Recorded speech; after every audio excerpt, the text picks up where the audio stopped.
Hello, everyone. Welcome to a new Keep Looking Up, our spooky sky show. I'm Tiffany Wilberg, Planetarium Lecturer, and we have most of our crew here tonight. Kurt Spivey, Hey, everybody. Eleni Hunsick, and Nishan Adhikari. Hello. We are really excited to get started with you guys tonight. We're going to start. I think we're going to start with Kurt and have a little talk. I hope that you guys have lots of fun and safe Halloween plans. It's one of my favorite holidays, and we're kind of bummed that we can't celebrate with you guys in the planetarium, because if you guys have been to our planetarium, then you know that night lights is kind of a big deal, at least for us. So we have lots of new content Kurt worked on. Yeah, when we were having the shutdown, I made it really kick butt, and I got to wait till next year to show it to you.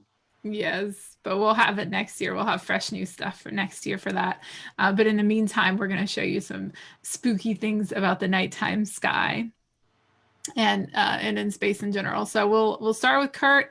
I'll give you a little bit of a star talk, and then we're going to end with Eleni. First, let me know in the comments if you guys have any questions about the nighttime sky. Let us know. If you guys have any fun plans, let me know what you're going to dress up as. That'd be fun. I would love to hear about it. And if you're from somewhere far away, we'd love to hear where you're coming from as well. I think that's everything. Kurt, are you ready to get started? I am ready to get started. Take it away. All right. So I am going to share my screen. No, I want to share that. Yes, and then I'm going to do that. Now I got to get to it first. And then do that. There we go. All right. So we are talking about Halloween tonight. And as with most of our holidays, the reason we celebrate Halloween has to do with astronomy. Most of our holidays are that way. So Halloween is actually based on the Celtic New Year, which is called Samhain. And yes, that is pronounced Samhain. When we did the introduction for Nightlights, we went to several Celtic experts and made sure we got the right pronunciation of that word when we recorded the beginning of Nightlights. So it is pronounced Samhain. The Celts celebrated Samhain from the years 1200, between the years 1200 and 400 BC. So we're talking the Iron Age in Europe at that time. And at this time, the Celts believed that the gates of the otherworld were opened, allowing spirits, ghosts, and demons to pass over to the side of the living. But of course, I ain't afraid no ghosts. Now, why did they celebrate their new year at the end of October? Well, the Celts did not follow a day calendar like we follow today. Their year was based on months or moons. As a matter of fact, where we get months from is the Celtic people. A month for them was the time between one full moon and the next. A Celtic year had 12 full moons in it. There's one problem with this. The moon goes around the earth every 29 and a half days. So if you multiply 12 by 29 and a half, that's only 354 out of a possible 356 days. So the seasons would constantly get off. To account for this, we have leap years now where we add a day in February, like we did this year. They added a whole month every 2.5 years, so things would stay in order as they went around.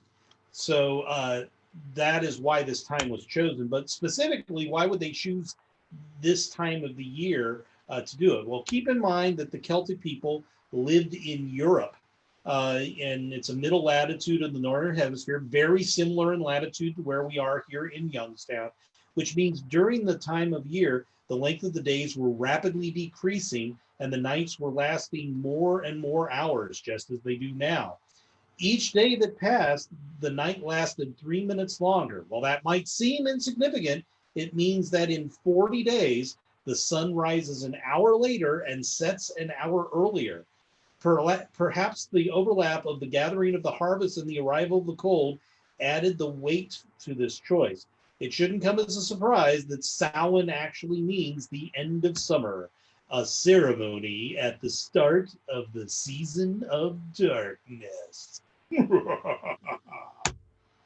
Now, something else that happens at this time of the year is there is a very distinct star cluster in the nighttime sky known as the Pleiades. Now, it doesn't happen these days because of something we call precession and how the seasons work these days. But during the time of the Celts, this star cluster, the Pleiades, passed through its highest point in the sky at midnight on October 31st. A sight that is easily seen by the visible eye. If you go out tonight after about 10, for example, you will be able to see it. Tiffany will get more into that in a few minutes. This is a small group of stars in the constellation of Taurus. The Pleiades are a tightly packed cluster of stars. If you've got good eyes, you might see 6 stars there. Most people see 5 or so, especially around light pollution these days. But with a telescope, you can discover that there are over 250 stars packed into that little section of sky right there. And these stars were born from a nebula 60 million years ago.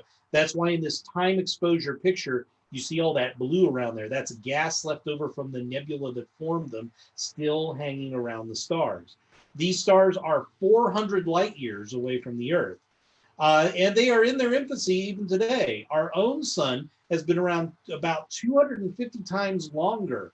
The dinosaurs gazed unconcernedly into a sky that was empty of the Pleiades, also known as the Seven Sisters, which sprang into view just before we ourselves did as humans. So maybe one of these newborns lost a bit of its light because ancient cultures did talk about 7 stars, but we can usually only see 6. If you can see 7, you can actually see 8 stars in the nighttime sky as well. I do want to point out that this one right here is called Merope, which I named my cat after, just so you know. But they are going across the skies, and they did have a sinister connotation to many different cultures and are very much linked with Halloween as they are today. But there are other interesting things in the nighttime sky that connotate the season as well. This is NGC 6826, known as the Blinking Nebula. If after locating it with a telescope in the constellation of Cygnus, you look at the outer edge, we can actually see a star in the center of the cloud. But if you look directly at the center of the cloud, the star disappears as if it were a blinking eye.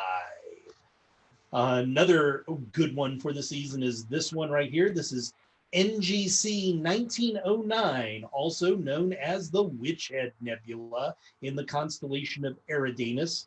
And you can see the eye right there, and the nose and the mouth and that pointy chin right there. Clearly the creepiest witch that can traverse the nighttime sky. Last but not least, for viewers in the southern sky, near the Large Magellanic Cloud, you can observe 2 things. On the left over here is NGC 2080 with a startling appearance that gives it the call of the Ghost Head Nebula. And just off to its right is NGC 2070, the largest star-forming region we know in the nighttime sky, also known as the Tarantula Nebula, with its unmistakable spider shape. So there's all sorts of creepy things in our spooky sky this Halloween, but not just in our nighttime sky. Here's a picture of our own sun taken by the Soho Observatory, looking very much like a jack-o'-lantern. So happy Samhain to all of you, and be safe this holiday. And to learn more about where these things are, I am going to turn you back over to Tiffany.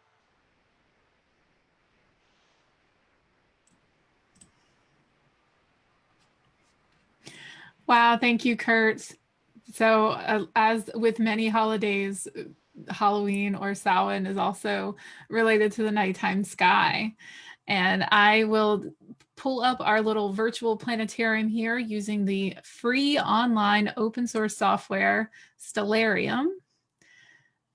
If you are interested at all in having a planetarium in your pocket, I highly recommend downloading this software. I have our sky set for tonight at about 10 o'clock. So a little bit after this show wraps up. If you go outside, this is about what you'll see. We're facing south tonight. You can see really bright in our southwestern sky. We have the planets Jupiter and Saturn, and we have our moon.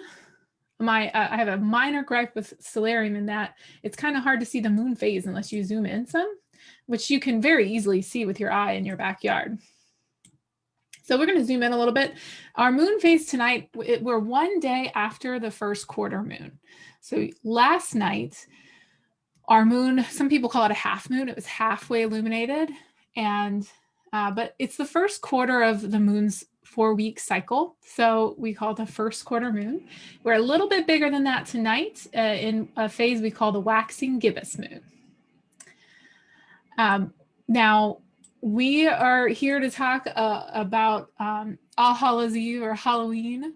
That's what we're focusing on tonight. So let's travel to Halloween. What is the sky going to look like in roughly a week, in about 6 days?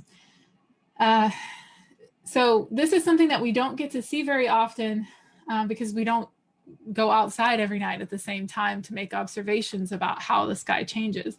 People have done this, of course, for thousands of years, but in our society, it's not quite as important, so we don't do it. But we can do it very quickly here. I'm going to move forward. You can see our time down here at the bottom. It's 10:24 at 2100 hours.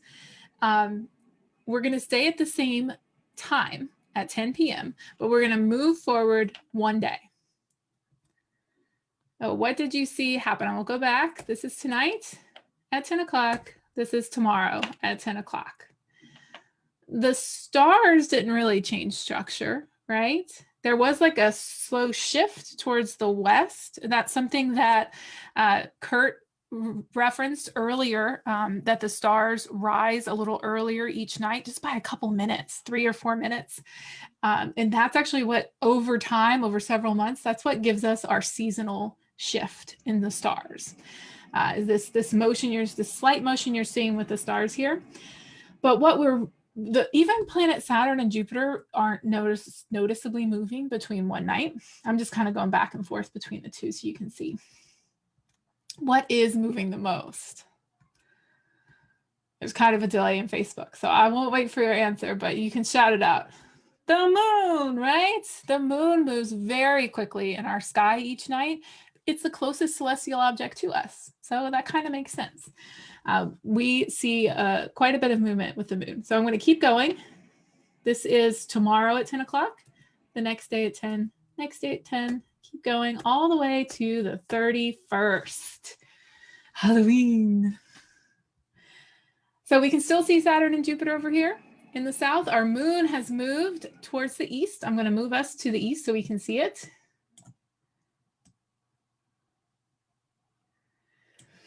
And we have a beautiful view of planet Mars as well. You can see Mars, even tonight, you can see Mars 9 o'clock, 10 o'clock. It'll be over in the eastern, southeastern sky.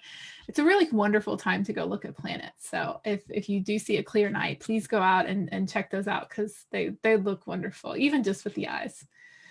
I'm zooming in here. You can see that the moon is a full moon. That's right. This Halloween was on a Friday with a full moon, and it's actually daylight savings too, which is a bummer, but you get an extra hour of sleep on Halloween night. Don't forget to change your clocks, your old clocks at least. Your cell phone will do it for you.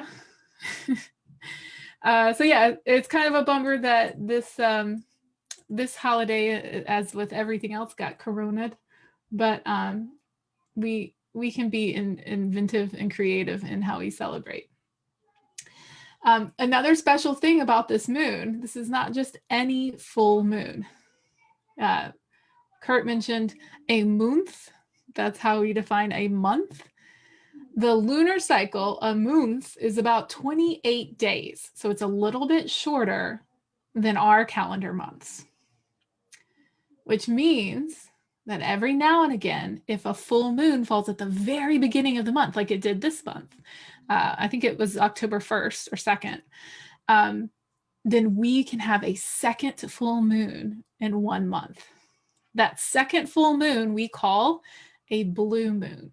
That's where we get that term, blue moon. It's the second full moon of a month. It only happens once in a blue moon. Not every month, just once or twice a year, maybe, something like that. And we have one on Halloween, a blue moon. It's wild. So we'll be able to see the moon big and bright in our sky. It will wash out some of these stars that you're seeing. I actually have our atmosphere turned off because it's prettier that way. You can't do that very easily in real life, huh? Now, one thing I wanted to point out is something that Kurt talked about in his presentation about some of the lore behind Halloween and some of the spookier things we see in the sky. This cluster of stars here is called the Pleiades. We saw a beautiful picture of that with Kurt. That is in the constellation Taurus the Bull. As he mentioned, if you have really good eyes, you can probably count 6 stars. It's pretty easy to see 5. If you have good eyes, you might can see 6. If you have really good eyes and very dark skies, you can probably see 8. There's the 7th and 8th brightest stars are similar in brightness. So it's kind of curious that the ancient Greeks called the Pleiades, nicknamed it the Seven Sisters. In Japan, this area of the sky is called Subaru, and their emblem does have 6 bright stars on it. But many ancient cultures found the Pleiades to be very important and had whole celebrations or rituals around the Pleiades. All Hallows Eve was dictated based on the Pleiades. When it was highest in the sky at midnight, that happened on All Hallows Eve. And that was based on the medieval pagans from many years ago. So Pleiades has been really important. Even Egyptians, they saw it as a representation of their goddess Isis. Ancient Persians, Mayans, Aztec cultures, they all had ceremonies or rituals around Pleiades, this star cluster here.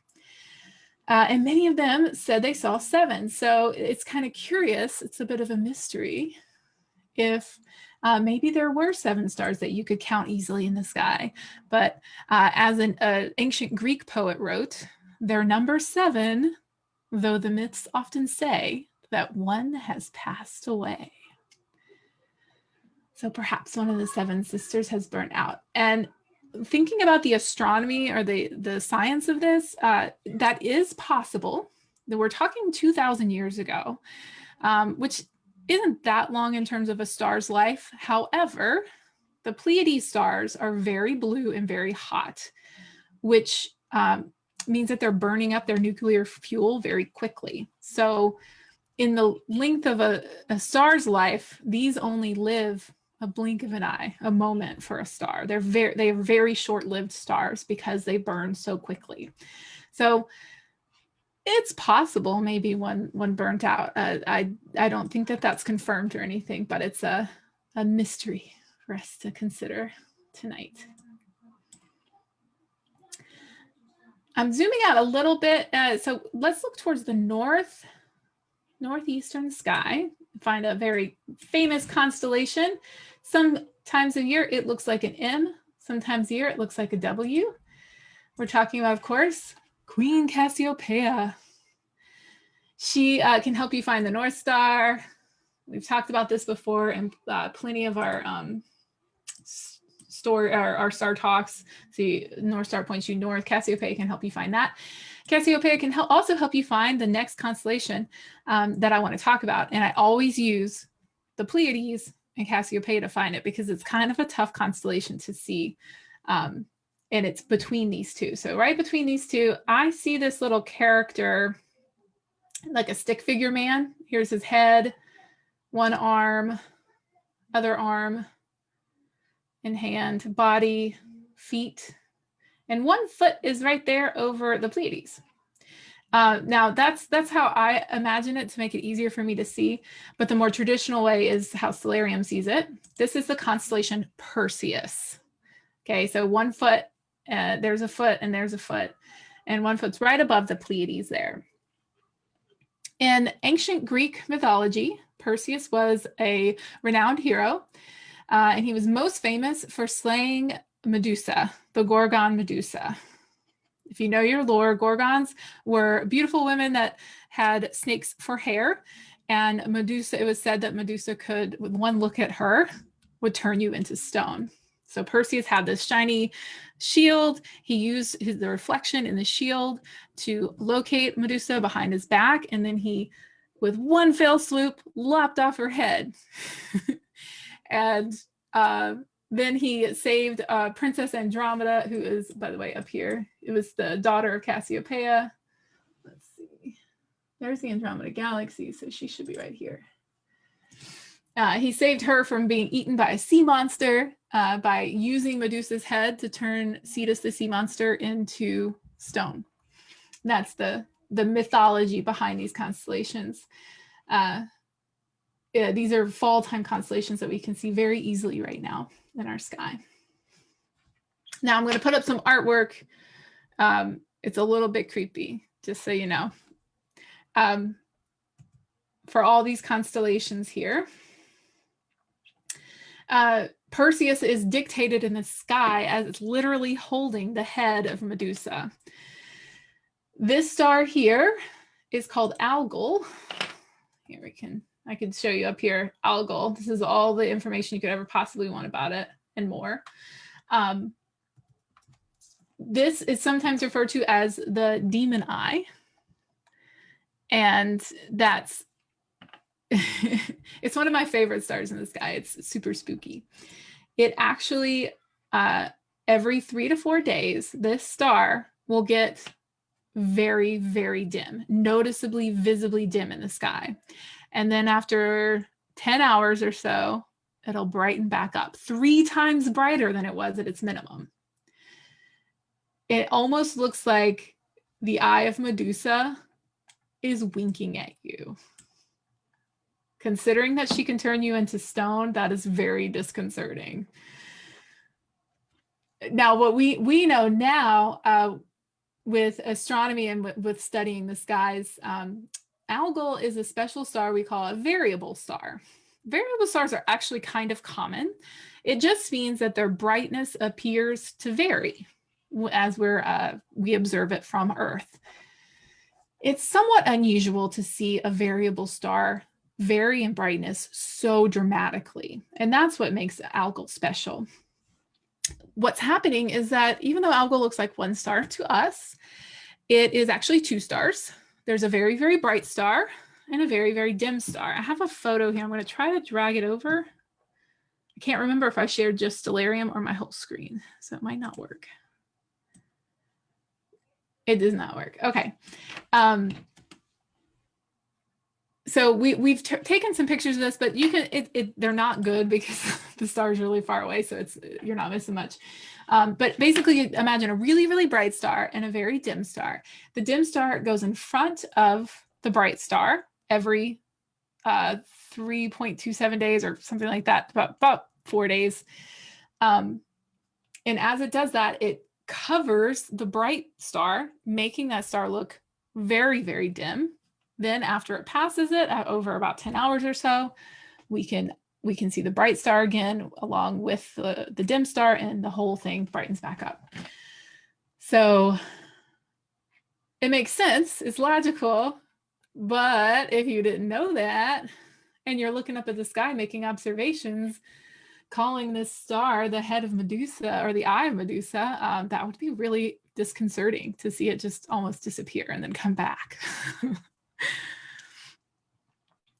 We have just a couple minutes. I wanted to show you where a few of the objects were that Kurt mentioned. This is a really cool feature in Stellarium. You can just Control F like you would find a word in a document, but you can find any object you want in the nighttime sky. So we're going to find the Blinking Nebula. For any of those folks in the audience who do have a telescope and want to look at some of these objects, you can't really make these out in any detail with your eyes, but this is the constellation Cygnus the Swan. It is right now in our northwestern sky. There's the summer triangle. We can see this as late as December, low in our western sky. And there is that Blinking Nebula. Kurt had a much better picture of it. It doesn't look that great in Stellarium, but that's the one where if you're not looking at the nebula directly, it looks like there's a star in the middle, but if you look at it head on, the star seems to disappear. Ooh, spooky. That's right there in the wing of Cygnus the Swan.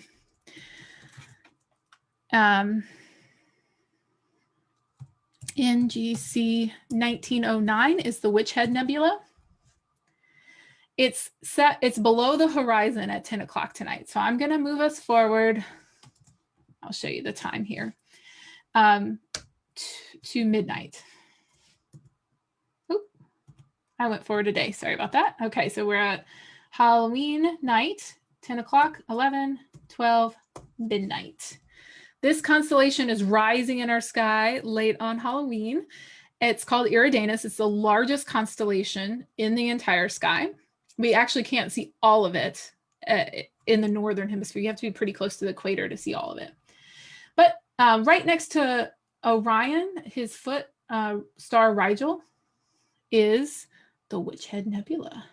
It's really easy to find. It's right next to Rigel.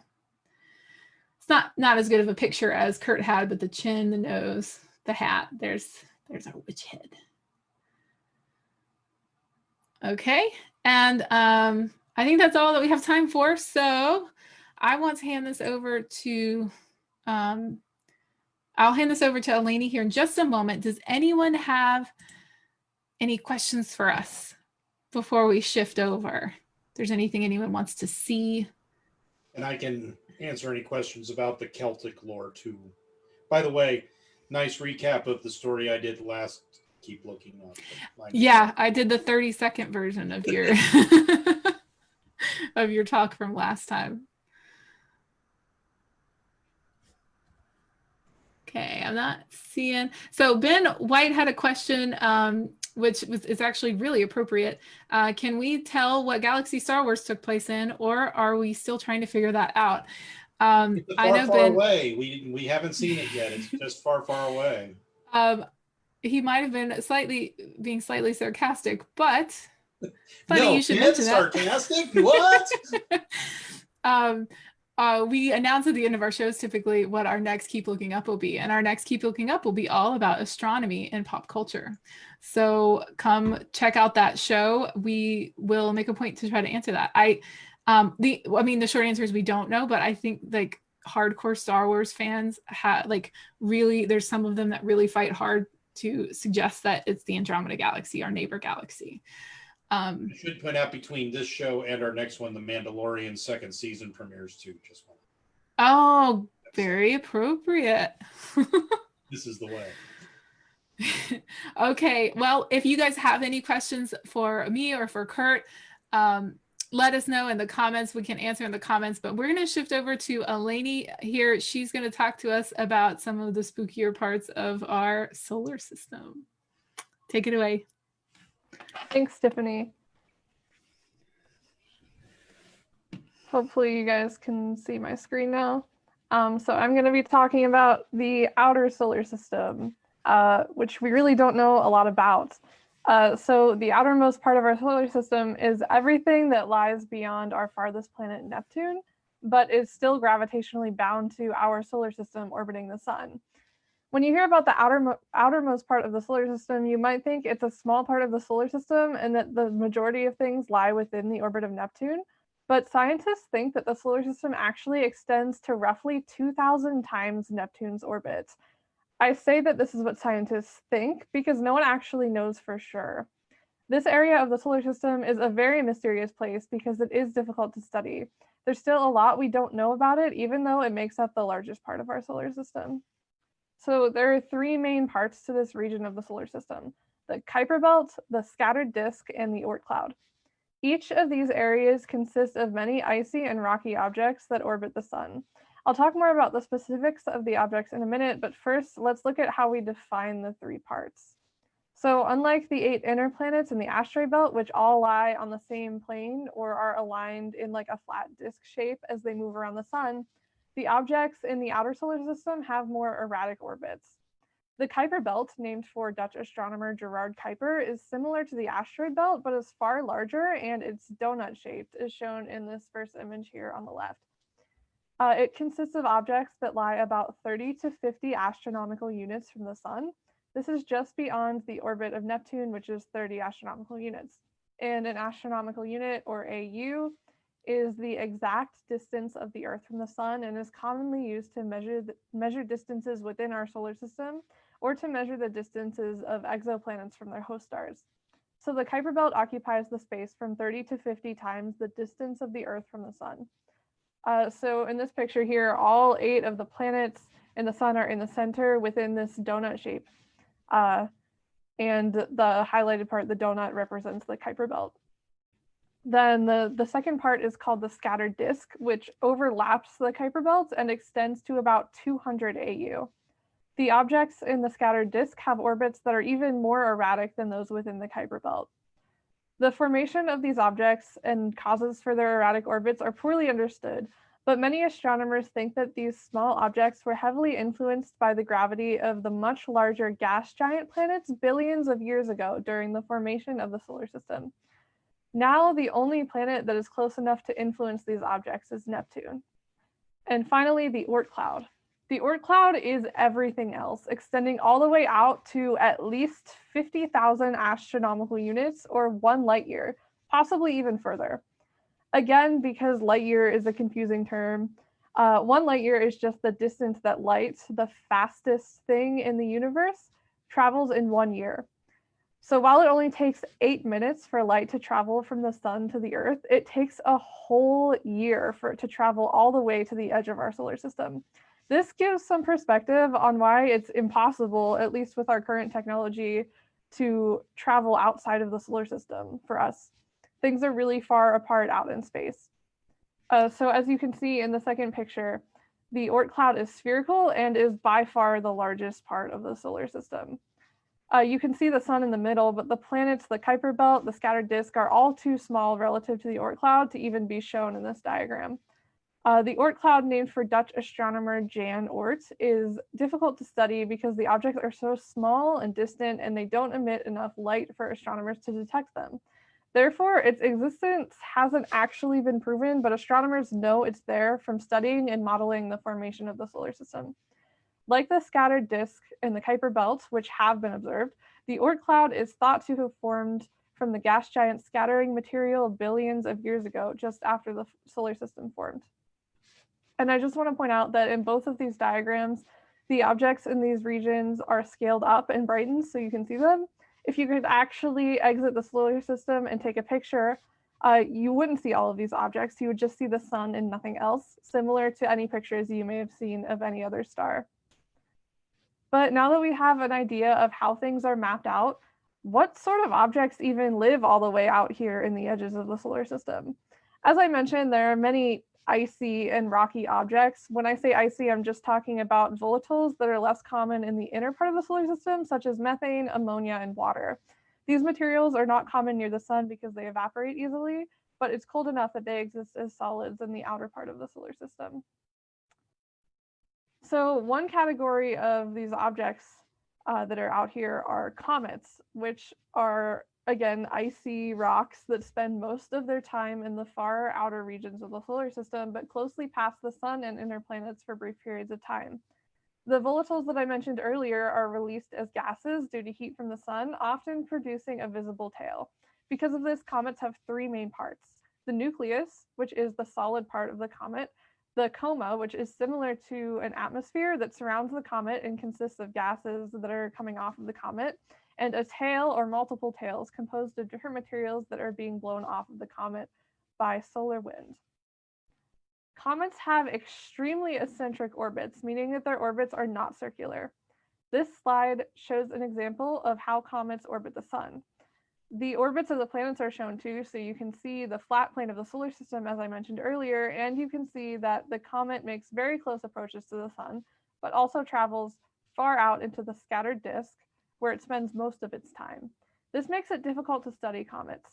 Thanks to Johannes Kepler, an astronomer and mathematician in the 17th century, we know that any object with a highly eccentric orbit like this moves very quickly as it approaches and passes the sun, but moves very slowly at its farthest point from the sun.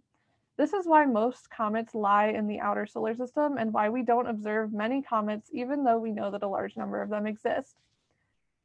Short period comets, which are comets that take less than 200 Earth years to orbit the sun, originate in the Kuiper Belt and the scattered disk. It is estimated that over 1 trillion comets exist in these areas. Long period comets, which take more than 200 years to orbit the sun, originate in the Oort Cloud, and there may be just as many long period comets as short period comets. I won't get carried away with comets. There could be a whole show about them alone. There are several famous ones. You may have heard of Halley's Comet, which is the only comet that is regularly visible to the unaided eye from Earth. Comet Shoemaker-Levy 9, which crashed into Jupiter, and Comet Neowise, which was a long period comet that was visible from Earth a few months ago. I'm sure some of you have seen that. Let us know in the comments if you saw Neowise a few months ago. So the rest of the objects in the outskirts of the solar system do not make close approaches to the sun. These objects are similar to asteroids in the asteroid belt, but have a slightly different composition, as I mentioned. They're made of the same materials as comets and would become comets if something disturbed their orbits and caused them to approach the sun. There are hundreds of thousands of these objects that are over 100 kilometers across in the Kuiper Belt and in the scattered disk. In the Oort Cloud, there are up to 2 trillion similar but likely smaller objects. But the last set of objects that I want to talk about is probably what many of you have been waiting for, which are dwarf planets, and of course what this means for Pluto. So in 1930, Pluto was discovered in what is now known to be the Kuiper Belt and was declared to be the 9th planet from the sun. At the time, there were no good images of Pluto, and it was thought to be the size of Earth. We now know that it's much smaller. No other Kuiper Belt objects were discovered until 1992, but after that, several more had been observed, some of which were similar in size to Pluto. This meant one of two things. Scientists either had to start classifying all of these new objects as planets, meaning that we would have dozens of planets in the solar system, or Pluto would have to be classified as something else. After several of these objects had been discovered, the International Astronomical Union, or IAU, had a meeting to formally define the term planet in 2006. They defined 3 criteria that an object must meet to be classified as a planet. 1, it must orbit the sun, which Pluto does.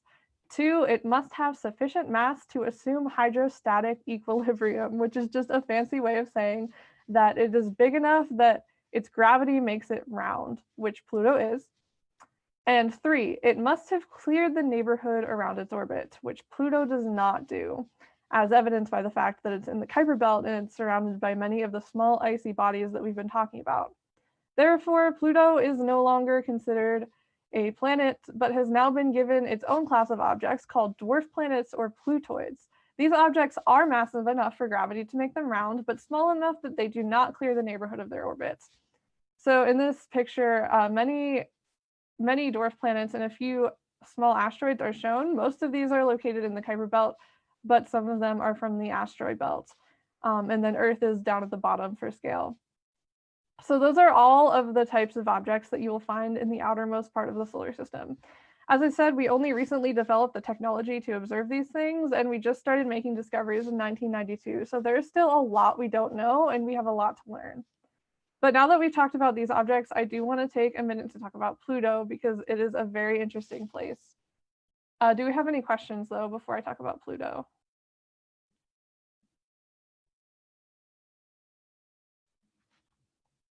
All right. So here is a picture of Pluto. This is from the New Horizons mission, which is a space probe that was launched in 2006 to study Pluto and other Kuiper Belt objects. This picture was taken in 2015. For reference, the picture in the bottom right corner is the best picture we had of Pluto until that point. We knew very little about Pluto before New Horizons. This is a great example of how we are always discovering new things in astronomy.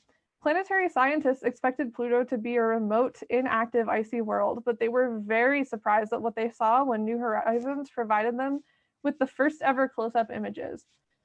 The first thing most people notice is the distinct heart-shaped feature on Pluto. This is a nitrogen glacier. Yes, solid nitrogen. So nitrogen exists as gas on Earth and makes up most of the atmosphere. And you've probably seen demonstrations involving liquid nitrogen, which people have to wear safety equipment for because liquid nitrogen is so cold. But Pluto and other Kuiper Belt objects are so far away from the sun that nitrogen freezes into a solid. This huge glacier is 1 million square miles and several miles thick. This glacier likely formed near Pluto's North Pole and moved down to its current location. And the mass of this glacier has caused huge cracks and faults in Pluto's crust. Thanks to data for New Horizons, scientists were able to calculate that there is likely a liquid water ocean beneath the crust of Pluto, similar to some of the moons in our solar system, such as Saturn's moon Titan and Jupiter's moon Europa. This means that Pluto might be tectonically active like the Earth. The surface of Pluto also tells us a lot about the rest of the outer solar system.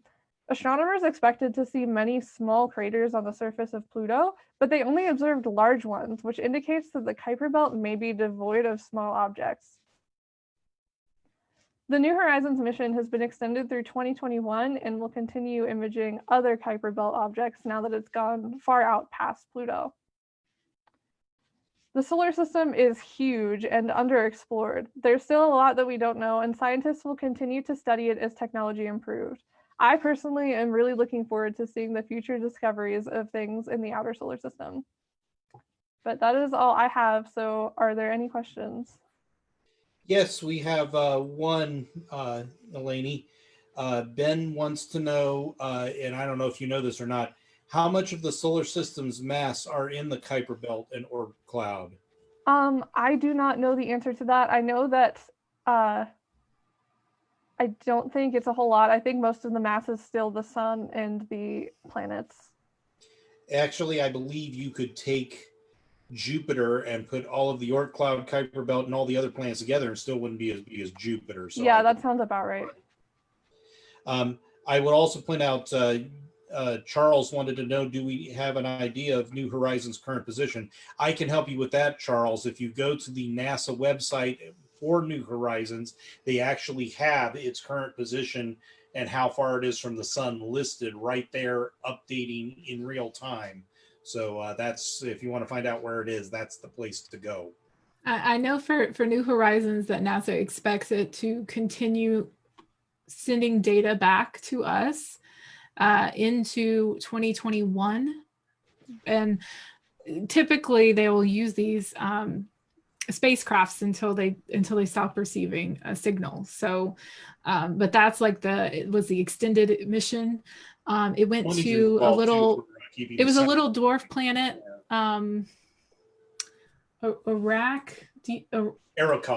Arakoth, yes. So it took some images of Arakoth because it happened to be headed that way. It's further out than Pluto, and so right now New Horizons is sending back data to NASA for Arakoth. I don't think that there's any plans after that, but I'm sure that they'll stay in contact with New Horizons as long as possible. I will also point out, too, you were talking about comets, Eleni. We just passed the peak of the Orionid meteor shower, which is a decent shower. You can see maybe 4 to 10 meteors per hour with it. But what makes it cool is we are right now going through the debris of Halley's Comet. The Orionid meteor shower was left when Halley's Comet went by of the past few times, and we are actually heading into a large cluster this year and over the next few, so it should be bigger than normal.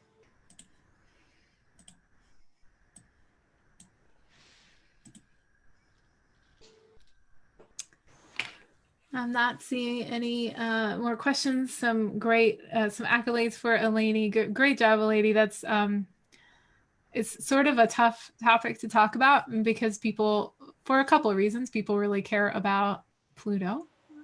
It's my favorite world too, but yes, it's a dwarf planet. Sorry. But Pluto still I'll gets point out lots that of it happened attention. before back in the 1800s. If you look at that graphic that Eleni had, when they first found Ceres, they made Ceres a planet in the mid 1800s, Yes. but then they found Vesta and Juno and Hygeia, and we were up to about 18 planets at one point by the late 1800s. And they said, okay, those are asteroids, and that was that. We were back. Anna commented that she never knew there were so many dwarf planets, and yeah, so if we included Pluto as a planet, we'd have to change the definition of the word planet, which is problematic. I mean, the definition of planet has always been problematic. So that would be fine. I would be fine with changing the definition of the word planet, but then we would have, 20 something, 30 something planets. There's more out there we don't know. A lot bigger than Pluto and twice as far out. So. Yes, exactly. So we wouldn't even know how many planets we had. It does make a lot. This new definition of the word planet does make a lot of sense. We just, as we learn more, as Eleni was talking about, we're always learning more in astronomy. We're always learning more in science in general, and as we learn more, we have to kind of change our perspective. And so that's what we did with Pluto. But also, we just don't know a lot about our solar system, our outer solar system, the Oort cloud and things. It's fun to think about.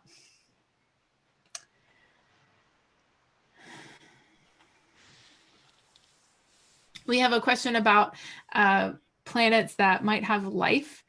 That's the big question, right? Is are we alone? Are there other planets with life on them? We definitely want to answer that question, and we are closer than ever to answering that question, but I don't know if it'll happen in our lifetime. I always use the line from the movie Contact. If we are the only ones, it seems like an awful waste of space. Yeah. And, we've been looking at exoplanets. These are planets that orbit stars in our nighttime sky, so really far away stars. We've been looking at those exoplanets and trying to figure out, if their relative distance to their star, if it was a rocky planet or not. If it's a rocky planet that could have liquid water on its surface, then that's what we call it, like a habitable zone or a potential planet for life. And we're doing all this work for these exoplanets, but really there's a lot left to explore within our solar system. Many of you guys probably heard, we talked about it on Keep Looking Up, the big announcement with Venus and the phosphine in the gas in the clouds in the atmosphere of Venus. That is sometimes referred to as a biosignature because we only know of it, at least here on Earth, being created by anaerobic microorganisms, so tiny, like bacteria-sized life, but life.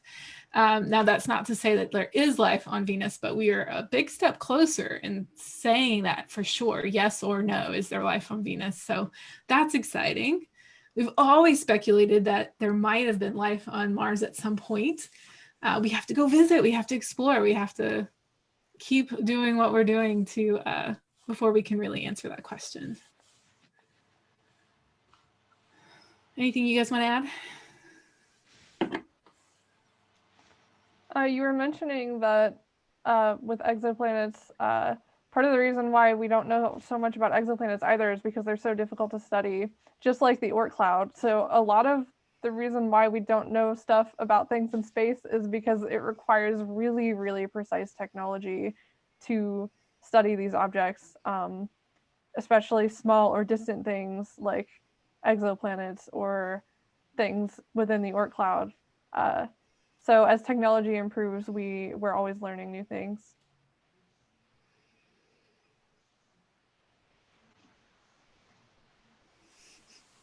Yes, and that's one of the reasons why we were just now able to image a black hole directly, like we talked about last week.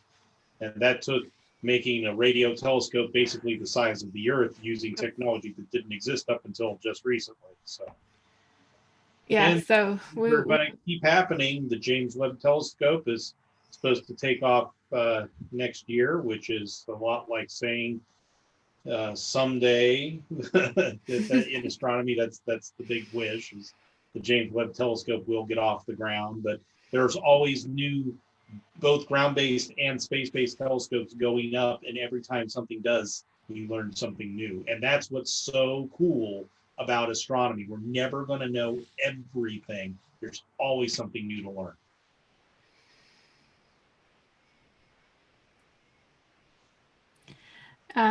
Charles is asking if there's any good chances coming up to potentially see Mercury as the days get darker and longer.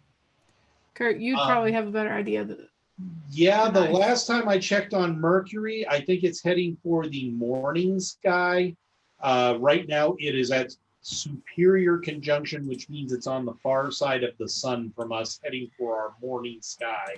But we reached its maximum elongation in the evening sky back in about March.